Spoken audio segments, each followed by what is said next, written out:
বাংলাদেশে মাওলানা সাঈদীর রায় পরবর্তী সহিংসতায় বহু মানুষের প্রাণহানি ও জনগণের সম্পত্তি ধ্বংসের ঘটনায় উদ্বেগ জানিয়েছেন ওআইসির মহাসচিব একমেল উদ্দিন এহসানুগলো। এক বিবৃতিতে তিনি বাংলাদেশের চলমান রাজনৈতিক ও সামাজিক ইস্যুতে একটি সন্তোষজনক সমাধানে পৌঁছতে সব পক্ষকে সহিংসতা বন্ধের আহ্বান জানান।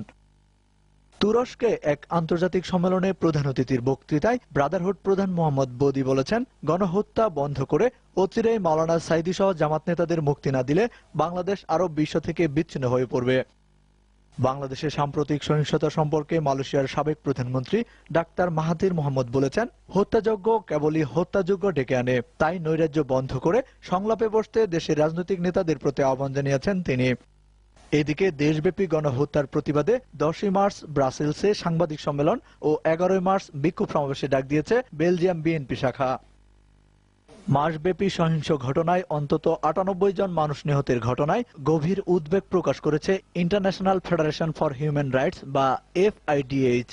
সংগঠনের সভাপতি সোয়াইর বিল হাসান বাংলাদেশের বিশেষ ট্রাইব্যুনালের রায়কে রাজনৈতিক উদ্দেশ্য প্রণোদিত উল্লেখ করে মৃত্যুদণ্ড বন্ধের আহ্বান জানান।